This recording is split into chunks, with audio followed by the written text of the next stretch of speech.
All right. Good morning, everybody. Good evening, wherever you are at in the world. We are here today to discuss the Hungarian GP lineup strategy.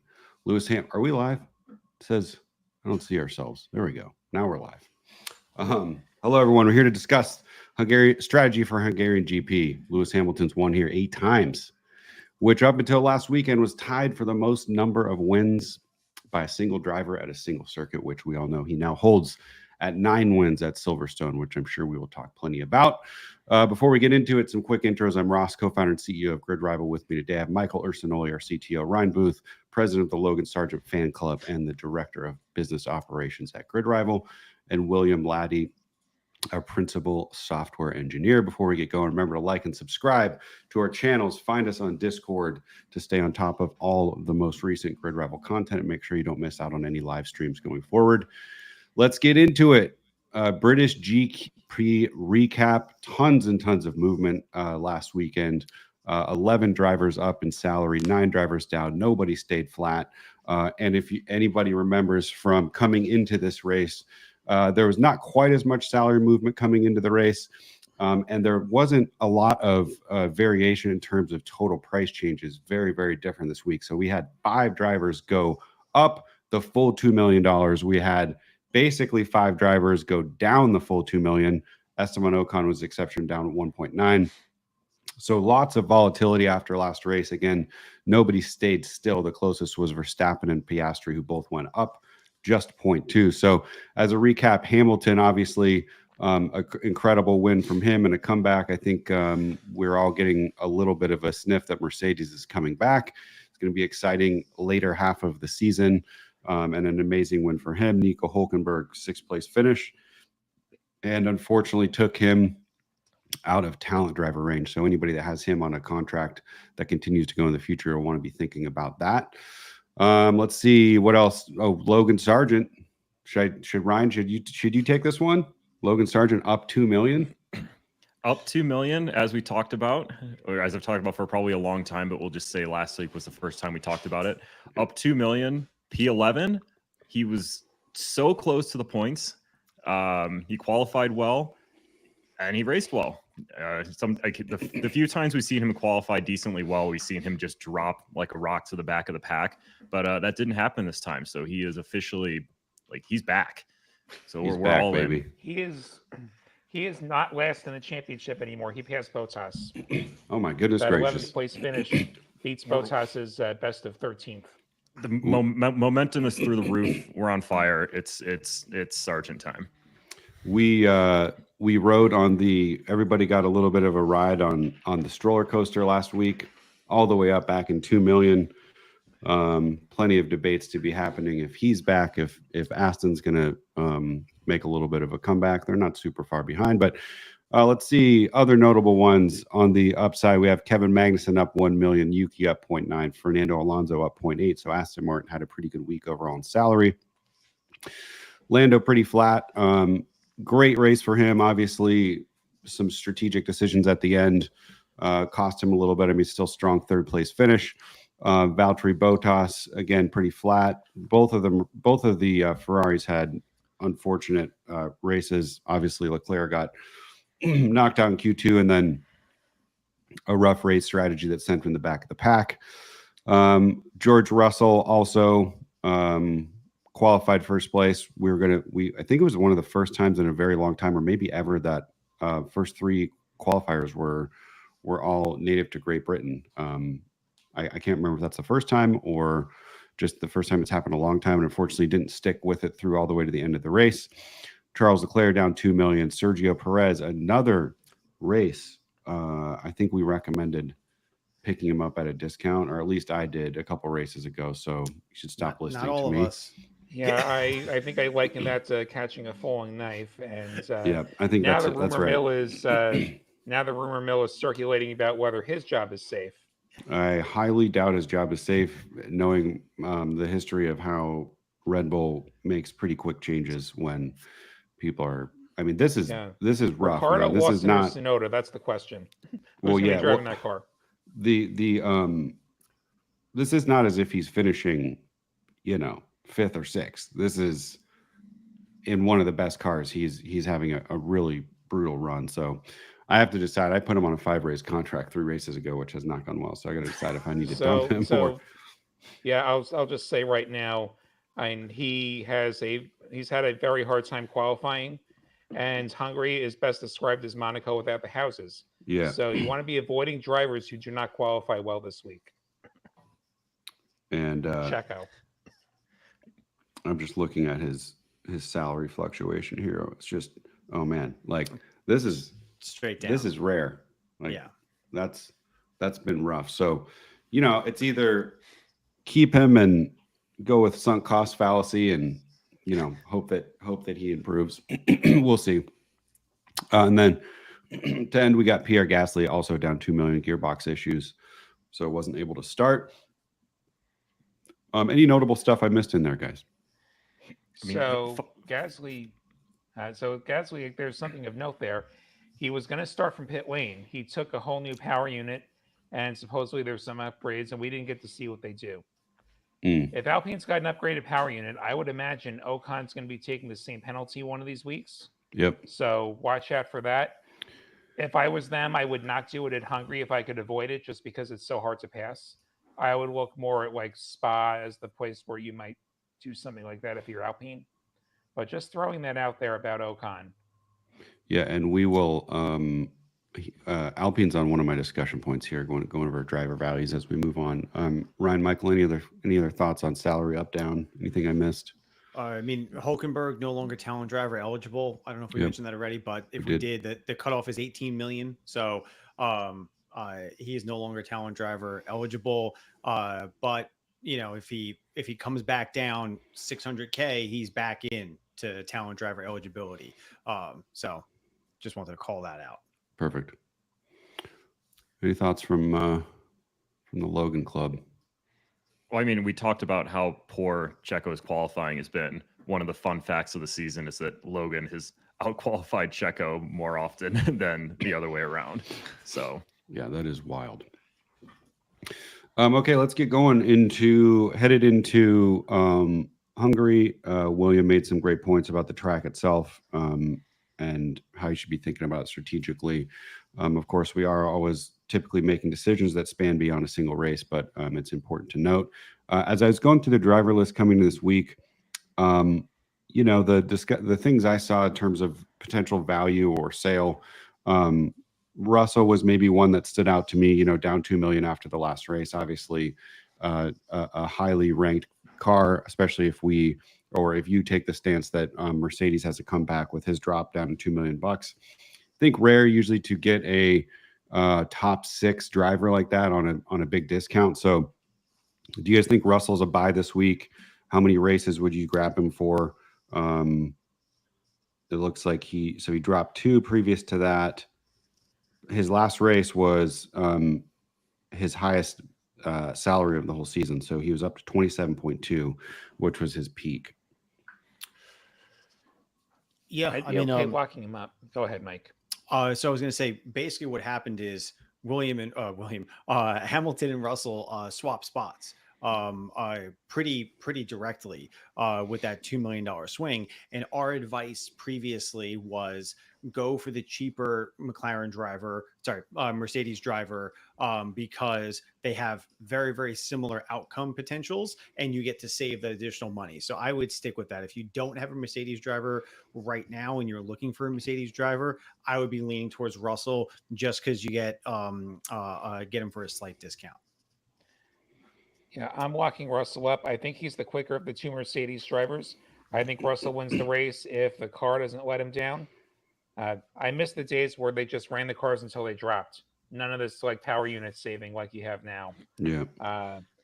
But anyway, I would absolutely say Russell slam dunk, just lock him up as long as you can. This is a car that's going to be able to podium every week, and I think he's faster than his teammate. So I'm enthusiastic about Russell. And Russell has outqualified Hamilton consistently all season. So to your point, William, at a track like Hungary, Russell is the one to sign if you don't have a Mercedes driver. In one of my lineups that I care about, 2 of them, I have Hamilton. I'm not paying the drop fee to swap Hamilton for Russell. That doesn't make sense financially. But on lineups that I don't have Russell, I'm going for Russell. Yeah, hold Hamilton. Yeah. I would say I'm not trying to buy Hamilton at that price right now, but hold Hamilton for sure. Yeah, and kind of along that point, I've said almost all year I'm treating these guys as equals. The car is obviously very good right now. The 1 point to a shorter contract would be if you think they're just going to keep doing this, they're just going to flip flop in value back and forth for weeks on end. So if you lock yourself into Russell, I mean, you can do that, or you can just try and figure out who's going to be better at which track, assuming that value is going to keep going back and forth because they're going to be pretty much fighting each other up top the entire time. And all it takes is one of them to DNF, drop 2 million, and he's the better value, just like we saw last week at Silverstone. So we'll see how that keeps playing on. Yeah, I think Russell for a 2 or 3 race contract makes a lot of sense. He's, as William said, podium contention, but he's the number 6th ranked driver in the game right now. So there's and you could flip between when you're on one race lockout for Russell can go to Hamilton, vice versa. So next one I want to bring up is one that William talked about, maybe with a slight hint of avoidance as it relates specifically to the next race, but Alpine as a constructor coming into this race was starting to trend back upwards. I think we all know how the season started for them, but again, I wish I could share my phone screen here, but like if you just look at the salary charts, right down, and then it's been pretty up. So this last race was actually their biggest single drop in value as a team the whole season. So they dropped the full 2, which has not happened before. Would you guys be betting on Alpine as a constructor? Maybe not next. I know, William, what you talked about for this race incoming, but maybe on more like a longer term play. They're ranked 8th in the game at 12.8, just dropped 2. So ahead of them, you have Racing Bulls at 13, RB at 13.3, Haas at 15.3, and then all the way down to 8.7 to get to Williams. So give me your guys' thoughts on Alpine as a constructor. Not bullish for Hungary. I know making a stock reference here. The Alpine constructor value and the driver values have fluctuated greatly to the point where like it looks like a meme stock. So it's like you have to buy in at the exact right time and sell at the exact right time. Otherwise, you're going to lose your shirt with Alpine right now. And the point I was going to make is, Esteban didn't have car issues for the last race and didn't perform. So I'm just kind of taking that and saying like, okay, for the money that you're looking at for Alpine, I would much rather have almost any other constructor. And I'm also happy to be wrong. Like if they go up $1.5 million next race as a constructor, or Pierre and Esteban, do well and they both go up $1 million or so, I'm happy to like not be a part of that and catch the wave instead of trying to time Alpine perfectly. Right. Yeah, Alpine is back to irrelevant for me. I said they were relevant for a while. They had their couple weeks. Congratulations on those couple weeks of relevance. I was late to that. I missed it, but oh well. I won't be caught holding the bag, to use further Mike's analogy. But at 12.8, I'm either going to spend the extra money to get Haas, who I think are just a much superior team with better drivers and a better car, or I'm just going to try and save money and go Williams under them. Like Sargeant and Albon. Like Albon had a really good race. I know we talked about Sargeant already. Albon finished 9th. He looked strong all weekend, qualified well.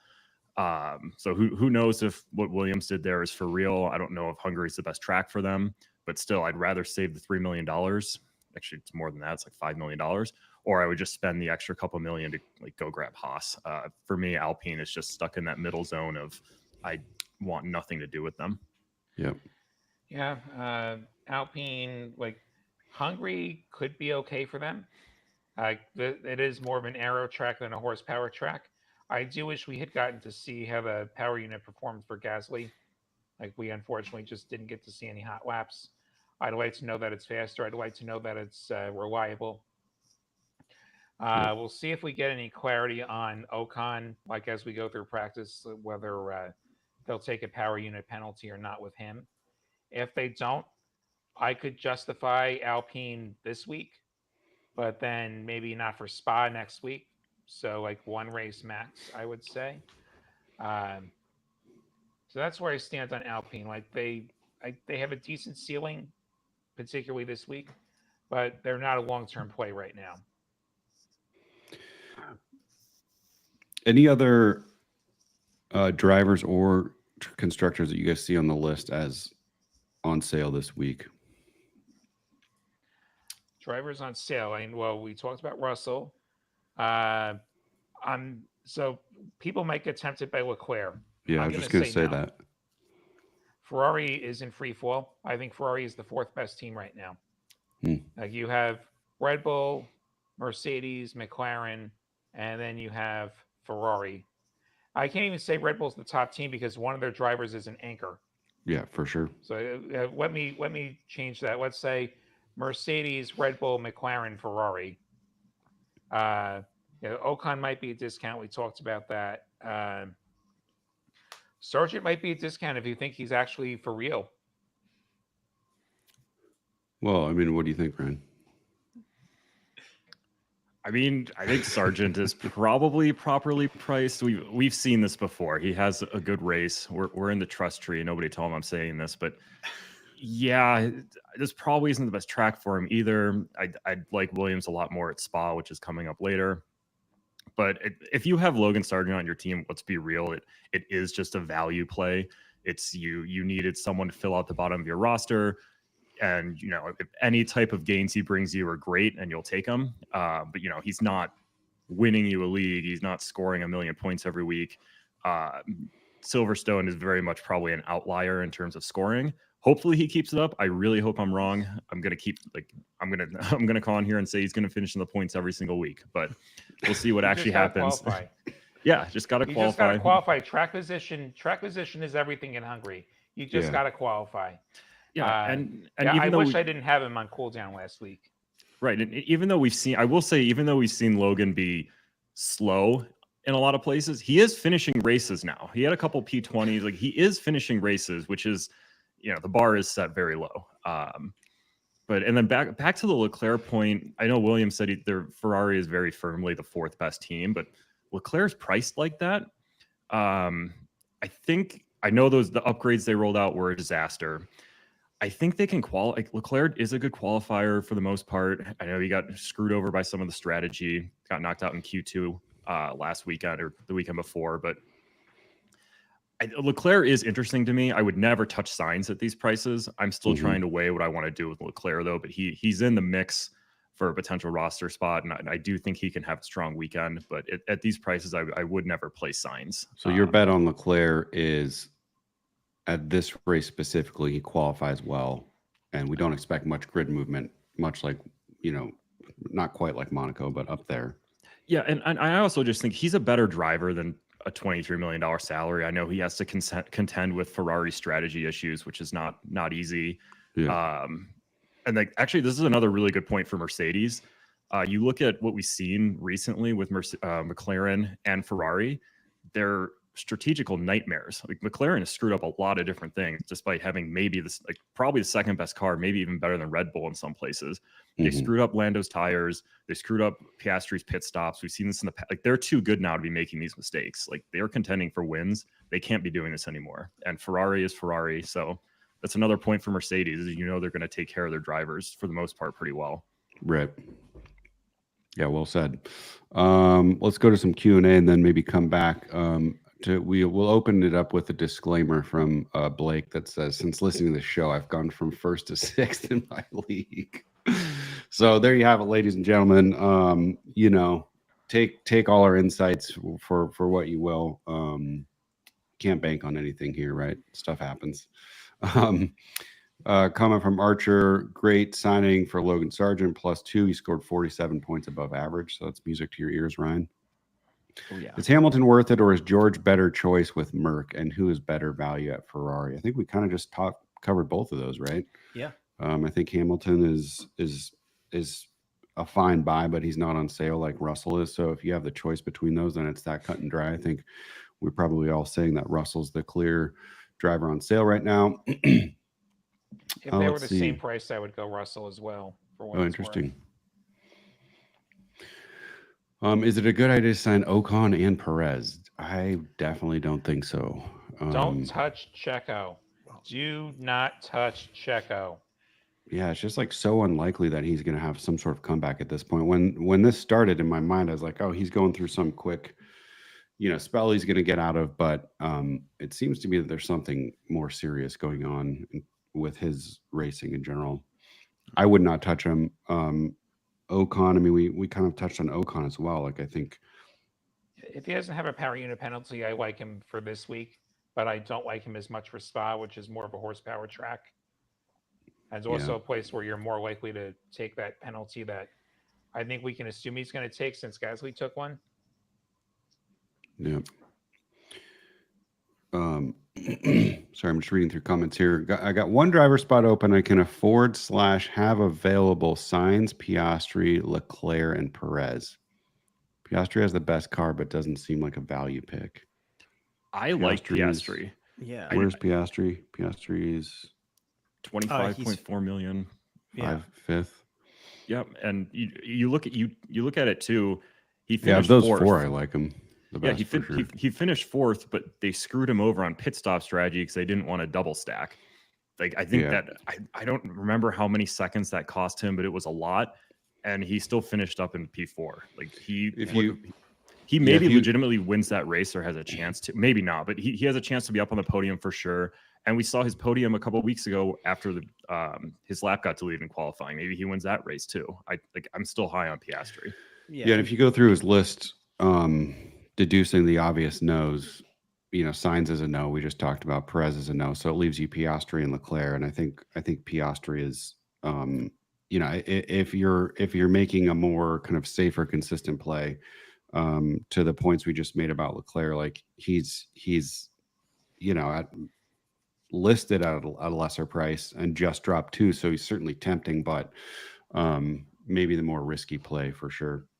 I would say the opposite, actually. So Piastri is actually priced perfectly, in my opinion. He's not a value play right now. There obviously is some outsized value that could occur from like a pretty phenomenal result, but he's 25.4 million. In order for him to lose value, he'd have to be fantasy rank of 6 or lower. And if he's fantasy rank 6, that's 24.5 million. So he's not going to lose much. So Piastri, I actually think is a great points play right now. Like you're paying for those points, and that's like a safe place to put money. So he's like the opposite of a meme stock right now. He's like a Vanguard ETF. Yeah. Yeah. That's what I said, right? Yeah. I thought I said Piastri was the stable like points choice, and Leclerc might be the flyer. So I maybe confused the last part that with Piastri Leclerc. Yeah. Let's see. Cam Bryden, I have Norris, Alonso, and Sargeant with 62 million left. Looking at Leclerc and McLaren.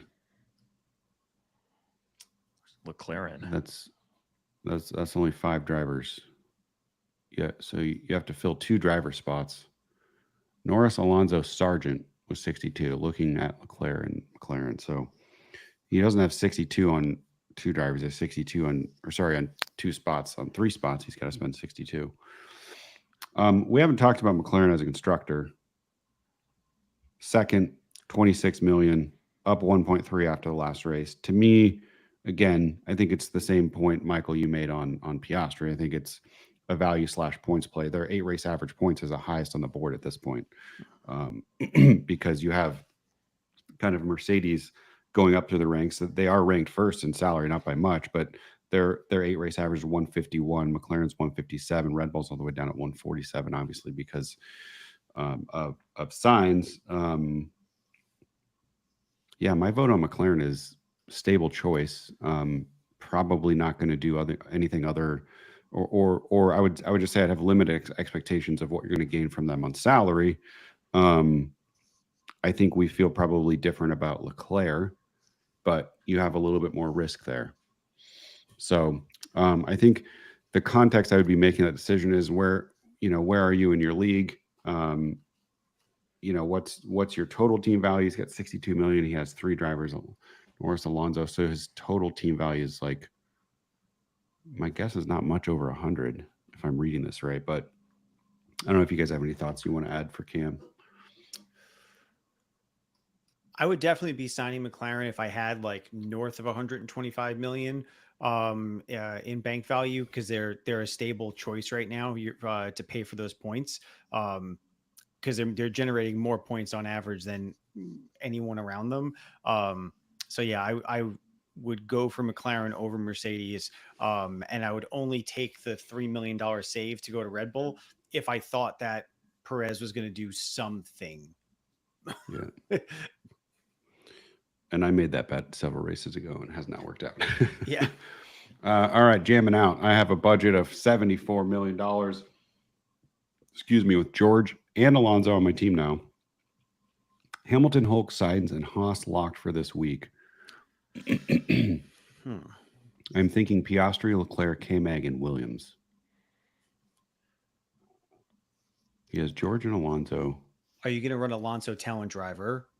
I would assume so. So if you are, then I would probably start from the bottom and build up. I would probably be looking at Sargeant, adding Sargeant on your team to take 4.8, and then you could stack your drivers a little bit higher in the price point after that. Yeah, then you could probably swing like a Norris or maybe even a Max. Mm-hmm. You had, you've already got George. You won't have Hamilton. Yes, like if you went for Sargeant instead of K-Mag, then somebody like Norris becomes viable. That said, like you do want a quality talent driver. Yep. So then, like maybe what I do is instead of Leclerc, I focus on talent driver, and maybe that's where I save the money instead of going from Magnussen to Sargeant. Well, Like he has Alonso Leclerc, already, so he's good there. Maybe Leclerc becomes Gasly, which might be a wild choice. Yeah. Like I would rather have I'd rather have Norris and Gasly than have Leclerc and K-Mag. Yeah. I agree with that for sure. Leclerc and K-Mag seems volatile to me. Yeah, Magnussen's the more volatile of the Haas drivers, and well, we've talked about Ferrari already. Like I'm not bullish on Ferrari. Okay, cool. Moving on, Alex Scott, 21 million for a driver. Current team is Lando, Lewis, Nico, Logan, with McLaren as a constructor. Only Gasly is locked. 21 million, only Gasly. Lando, Lewis, Nico. Lando and Lewis, that's a great combination.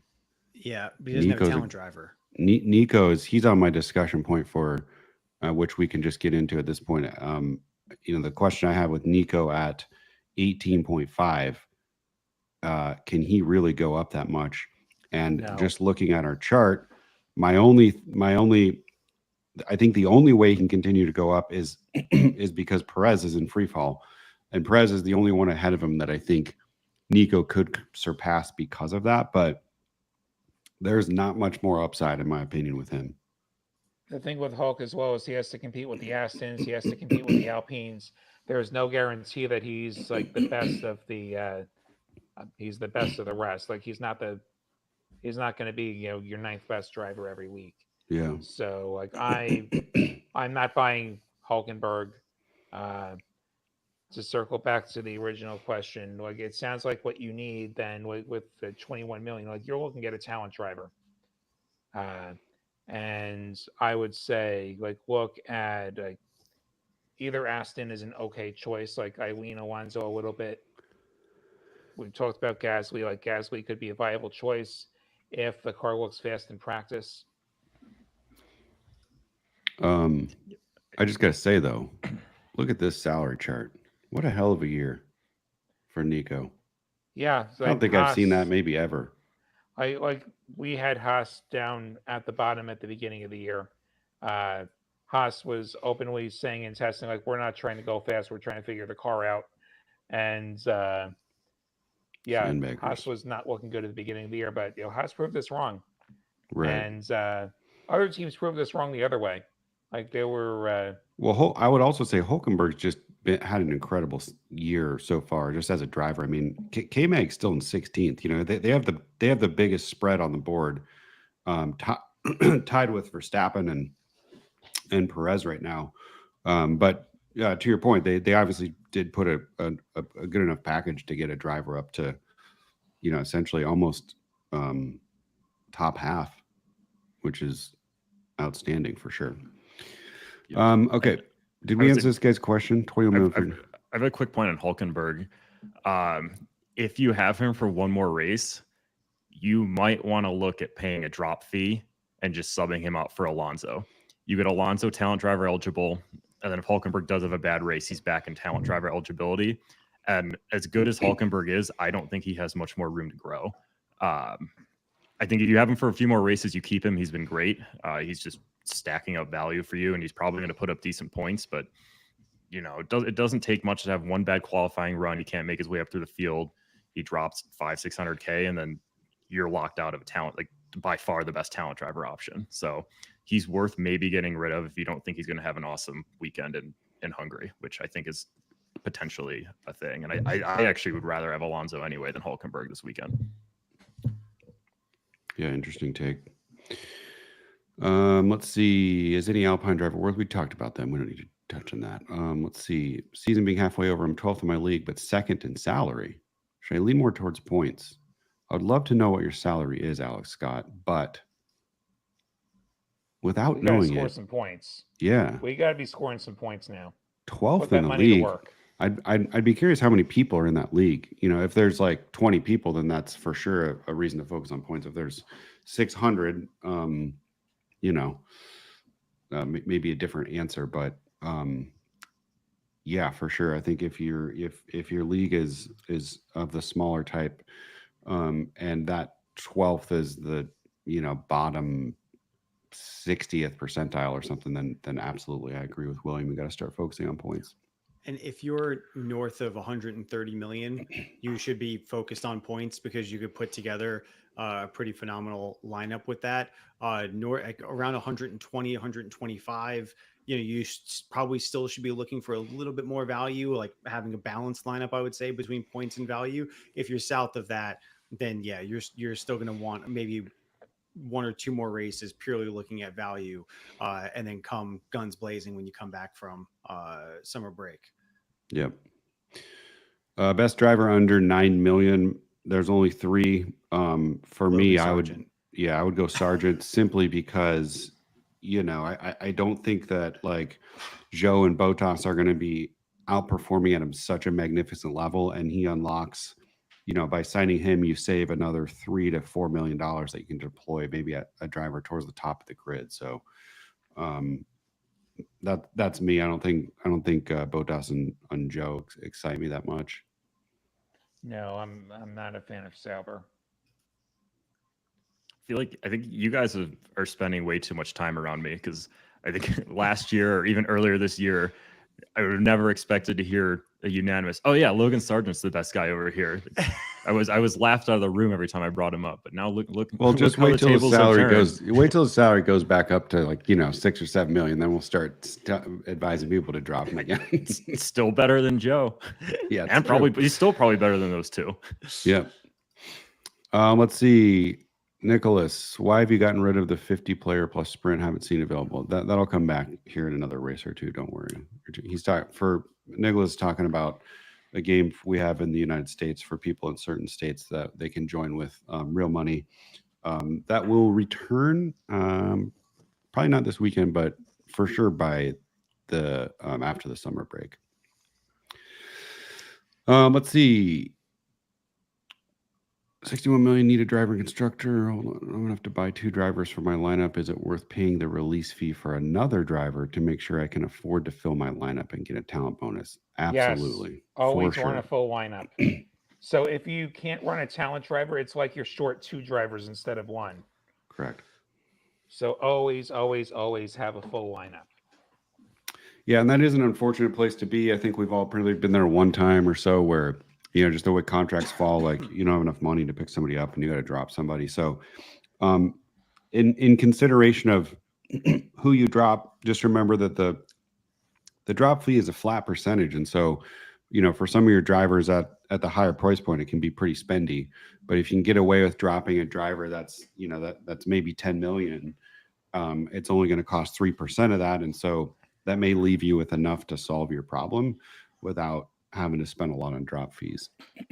Unfortunately, then you're probably stuck running those Sauber drivers I was just bashing. Probably. Yep. Yeah. Most likely. Talent driver is by far and away the most important position in your roster. Like, I will pay release fees to get a talent driver that I want. Like, if I'm stuck at 11 million and it's like, oh, like Magnussen's my only talent driver choice, like I'll drop someone so I can get enough money to go up and get like Alonso.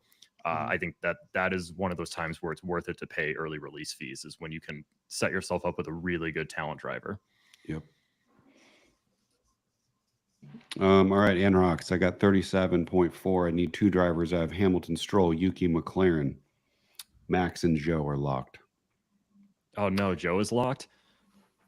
I'm sorry, it was kind of bearing that was mean.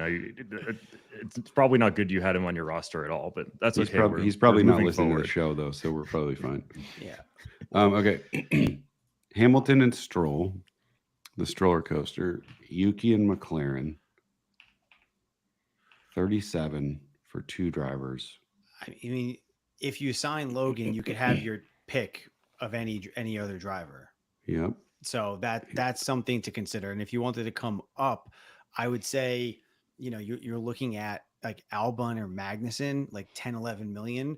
And then that takes you out from being able to have a top flight, another podium contention driver. So I think the move for you is Sargeant and, Verstappen or Norris. I mean, if he has 30, maybe Russell and Albon might be an intriguing I was going pair. to say Russell as well. Yeah, because Mike, if he does do Albon, he can still sign. You said like a podium driver.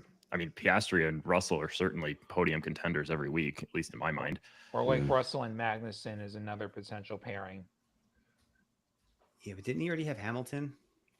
Yeah, he's got Hamilton. You have Hamilton, so like only one of them will be able to score teammate points. Yeah. But if we are looking towards the top of the grid, like I like Russell the best. I can get behind Piastri. The one problem with Piastri is he's probably not going to be beating Norris. So he's probably not going to be getting teammate points. Mm-hmm. Yeah, I mean, maybe I'm still... Okay. Sorry, William. And if you're going to give me like the choice, like Piastri versus Russell, heads up, I'm taking Russell. Yeah. But I'm just saying he has the budget to have Verstappen. And I still am in the Verstappen camp of like, if you have the money to afford Verstappen, have Verstappen, because he still has, a 51% chance of winning the race versus every other driver, meaning it's more likely to happen than less likely to happen. It's just down from 100%.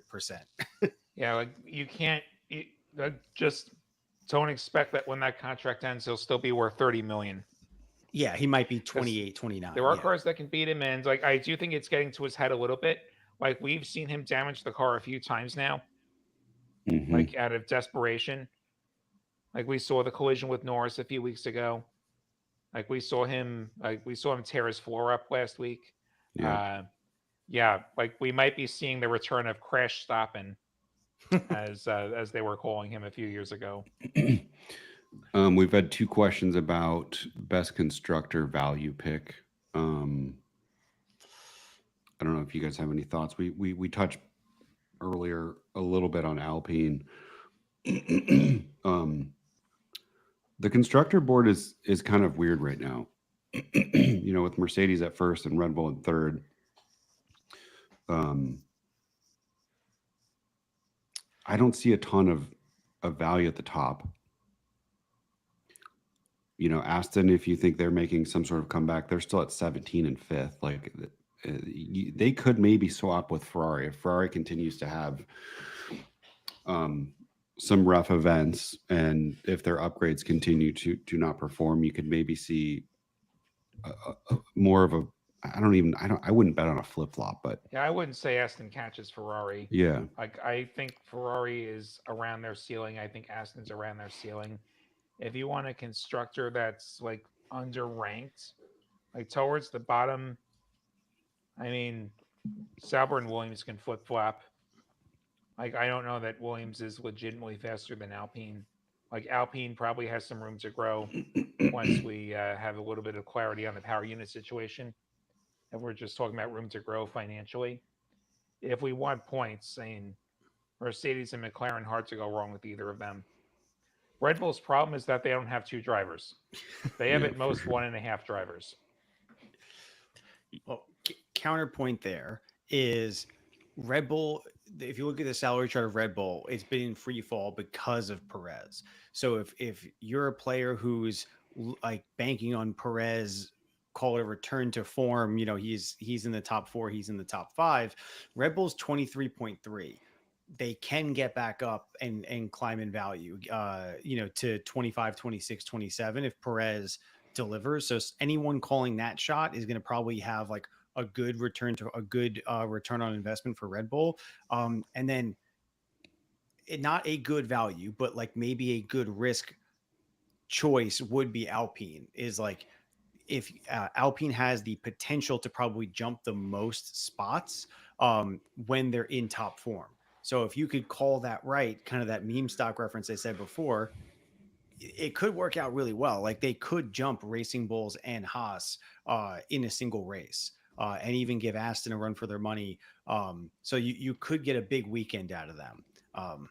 So not so much value, but there's some big upside risk with Alpine if it works out. And if you want to bet on that Checo return to form, wait until Spa. Yes. I don't trust him to qualify. And like we said before, qualifying is everything in Hungary. Track position is everything in Hungary. Speaking of track position, I also have limited trust in teams that don't know how to do strategy. Mm-hmm. Because like McLaren will throw away track position again. Ferrari will throw away track position. Like if you get a VSC. Yeah, my other problem with Red Bull is, I mean, the discussion has always been, is Checo going to hold up his end of the bargain? And so far, that has been a big no. Let's just say in some world you can guarantee that he's going to do that and like start finishing 5th, 6th, maybe even better. Okay, great. I mean, Max Verstappen is an incredible driver. He's not a problem at all, but the gap between him and the rest of those top cars is smaller now than it ever has been. Like the appeal to Red Bull was just, all right, Max finishes first, and I hope Checo does well. Now it's, I mean, Max is still a podium car easily, probably the best car, best driver, but that gap is so much smaller. Like, I can't really justify playing Red Bull as much over some of these other teams. Right. To me, I feel like, I know we talked about it. I feel like Alpine seems like it may be for sure some risk, especially coming into this race. But, if you picked them up for 2 or 3 races, their last several appearances, minus some drama, admittedly, but just purely on pace, to me, put them, certainly higher than an RB. I don't know. To me, it's the one on the border. I'm like, yeah, that could go well. I'm not saying it will. I'm saying there's still some risk, but like, it's the one on the board that to me seems like it clearly, based off of the races, the several races before this most recent one, they were not an 8th ranked team. Yeah. That's where my head's at with it. So I'll just leave it at that. Yeah, I think my last point on Constructor is just, I was thinking about this morning, and I think this kind of validates it because we're all having trouble identifying some value. And it's just, I think they're all pretty properly priced at this moment. There's no one who stands out as like, oh, this is a horrible price, or this is too low, too high. It's like my strategy this week is really just build my lineup around the best drivers, and then I'll just fill in Constructor based on how much money I have left. I like it. Is Munoz asked, what is a good team value at this stage in the season? So my non-answer is it's kind of all relative. Depends on the league you're in, how everybody else is doing. But I would say more generally, my opinion is like we're coming up on halfway through the season. I feel like if you are at 115-ish, somewhere in that range is good. There's, if you look at the global leaderboard, there's people that are already over 135, which is like, it's just, you just have to get lucky multiple times in a row to be able to achieve that. But I think like, if you're being really strategic, and you're really good at this game and you are managing 10 teams, I think that like the bell curve of, average, and you guys can check me if you think, if you have a different opinion on on value, but I think the 115 range plus or minus a couple, I think would be a good spot to be mid-season, just very generally speaking. Yeah, I would say, to take it from another angle, our daily fantasy players, so the players who are playing our paid game that is like identically similar to our fantasy leagues game, they are given $100 million salary cap to build a team with the current driver values, and the winning lineups are all generating over 1,000 points. So even still today in the game, with $100 million, you could generate over 1,000 points in a race weekend. So all of that is, being ahead of 100 million is great, because you have the ability to have an 1,100 point lineup, a 1,200 point lineup, or even more. So relatively, I would agree. If you're like north of 115, that means that you could have, a top talent driver, a blue chip top, podium contention driver, and like a midfield constructor. And that's like the basis of a good team. So, but you can, there's plenty of lineups with $100 million cap knocking out 1,000 point plus lineups. So don't let salary hold you back. Yeah.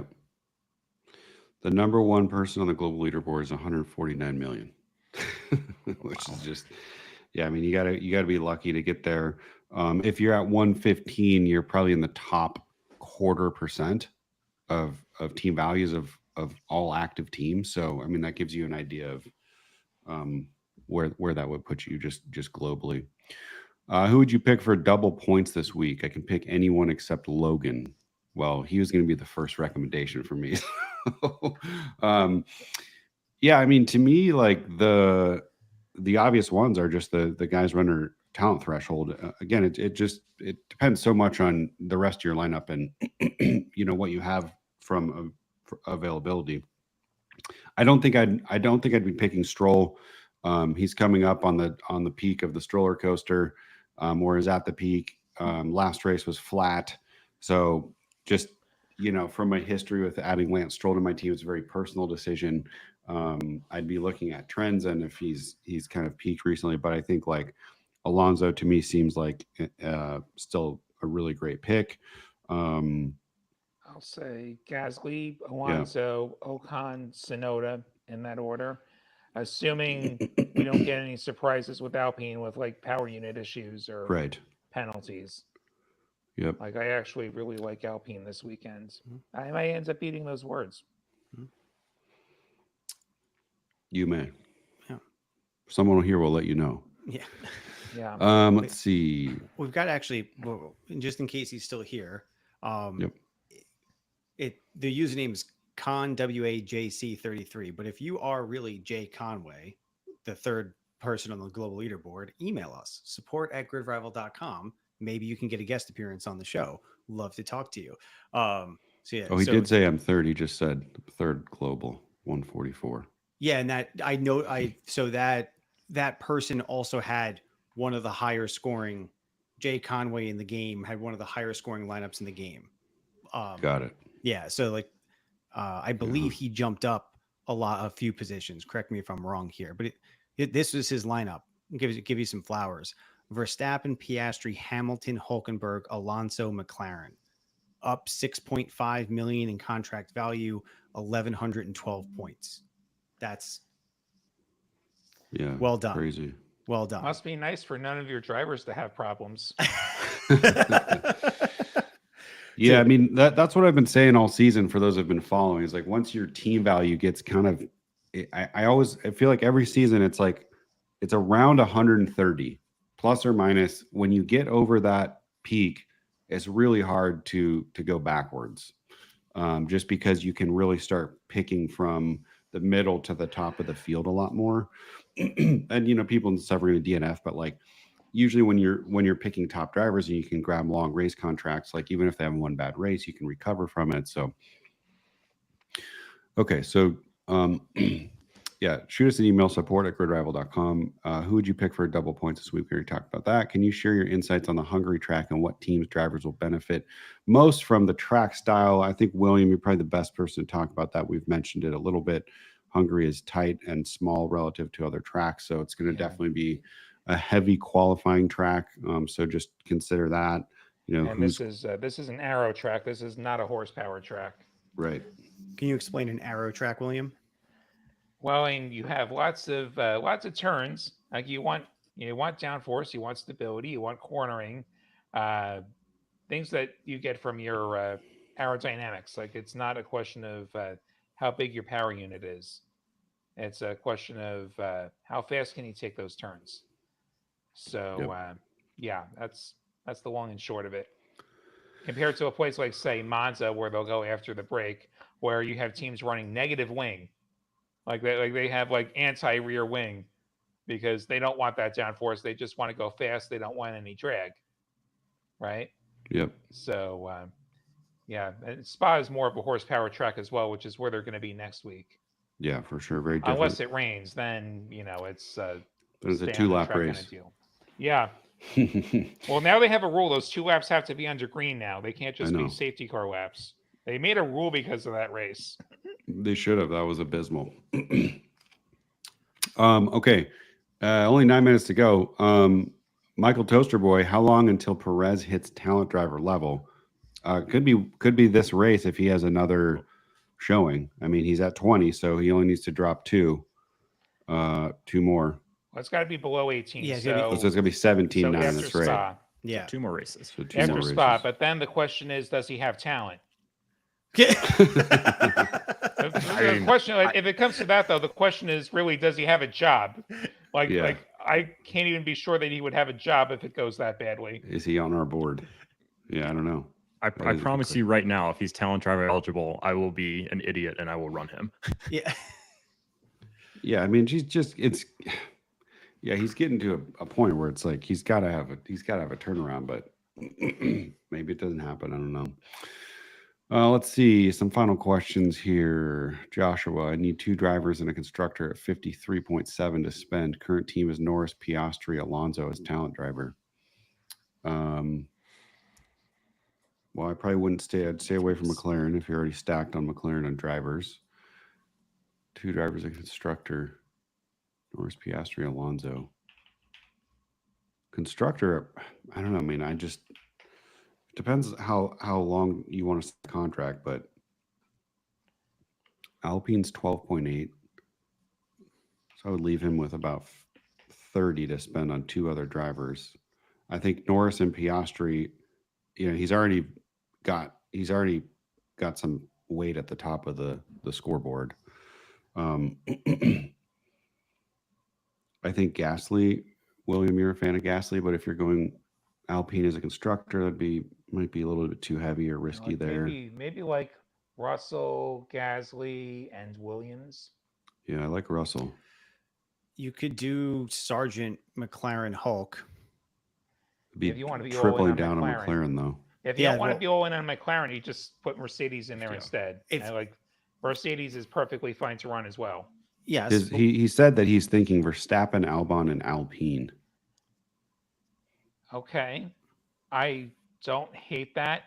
I do think that you're overpaying for Verstappen, though, which might be a controversial take. I think. No, I don't think you're wrong at this point. Overpaying. I don't think Verstappen is going to have the same level of dominance as he's had the first half of the season. So at 30.4, I do think Verstappen is I mean, he's certainly capped. But also, correct me if I'm wrong, I don't believe we have any sprints in the next 5 races either. Yeah, I don't know off the top of my head. we can bias a little bit more towards construct. Excuse me. I like Williams better, which was Russell, Williams, and Gasly. Because Russell dropped 2, Gasly dropped 2, and again, if Gasly doesn't have incidents, he's pretty consistent or can be. The one thing I would say, I wouldn't lock up Gasly for weeks on ends because, like I said, we are heading to some horsepower tracks. I don't know what they're going to have for Monza. I don't know. I don't even know about Spa. So like maybe Gasly is a shorter term deal, and like maybe you will get like a Tsunoda or a Stroll. Yeah, I'm already out on Alpine, but if I were in on them, I don't know why you'd sign them to more than one race. I don't think I'd want them at Spa. I think you can do the mental gymnastics to want them at Hungary, but I don't know if Spa is a good track for them. Yeah, I like them less at Spa. Like I said before, that's going to be more of a horsepower track, and I doubt these power unit upgrades are going to be that big.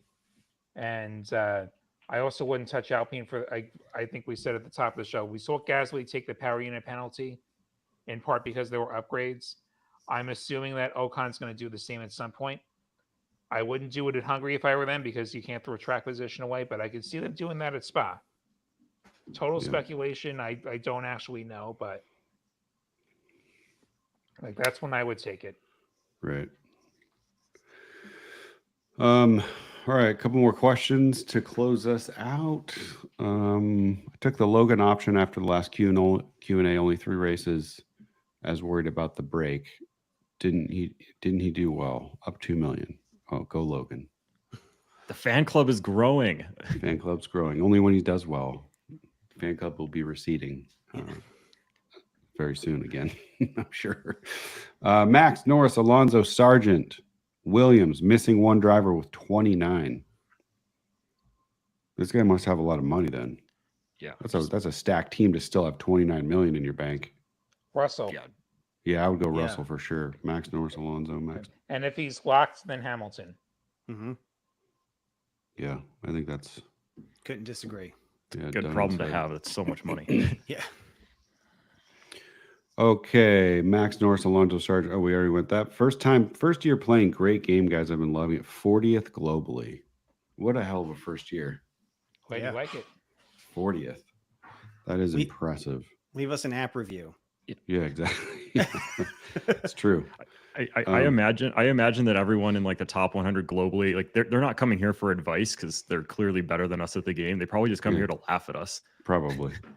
I'm in the top 200. Are you really? Yeah. Wow, that's... I think one of my teams is... I'm having one of my worst years in a long time. I think one of my teams is ranked 12,000th. Now I want to know where I am. Yeah. Now I have to look. Like I don't look a whole lot at my global leaderboard. 786. Yikes. Yeah, I actually don't know. I'm like 500 points off of 100th on my best lineup. Man. So okay, I'm not having that bad of a year. It hasn't been as good of a year. Like I've had some bad luck, and like there was a questionable choice at the beginning of the year, but then there's also been a lot of bad luck. Yeah, I mean, you got to take some flyers every now and then. They got to pay off for you to really get to that, takeaway point where you really can't go back. Last week I ate a couple of DNFs. So yeah, last week. Andrew C said, "Talk about luck. My team value went up 9.8 in a single week. That's insane." I think you'd be one of the highest value changes in the game at 9.8 for last weekend. There was a lot of big swings, but I think 9.8 takes the cake from what I've seen. That's probably about as high as you could go up last week. Yeah, I mean, theoretically, the cap would be 13, right? Yeah. Yeah, which like we didn't have that many drivers go up where somebody could be up 13. Mm-hmm. Yeah. Like you might have had a perfect lineup last week in terms of value change. For sure. All right, last question. Then we're going to end it from Austin. I have Kick Sauber in one more week, but I have enough to drop them and pick up Williams. Is that worth it, or should I drop Leclerc for no fee, probably because it's not locked, and pick up Sargeant and a top tier constructor? I'd probably go the latter. Mm-hmm. I don't think that Williams is a significant upgrade over Sauber. I think they're about equal. Maybe Williams is just a couple of points better, but I'm not eating a fee to take Williams instead. Like I would rather have Sargeant and a good constructor than Leclerc. That a top constructor might outscore Leclerc the way Ferrari's going, and you do get a bit of diversification. And then Sargeant could give you a surprise result and produce you some upside there. Cool. Any closing thoughts from y'all? We have a summer break ahead of us. We do. One more race, Bob, and we get a little break. Yep. Yeah. We watch the Olympics. Maybe. Maybe. There's no racing in the Olympics. I saw the question, so I'm going to say it. Summer break does not affect contract length. So if you have someone on a 5-race contract, the summer break doesn't count for any contracts. The next race does. So you'll be keeping your lineup for the entirety of summer break and as you come back. So no change there. Awesome. With that, we will end the show. Thank you, everybody, for joining and for all the great questions. Look forward to seeing you after this week and before the next race. Everybody enjoy the race weekend, and we'll see you all soon.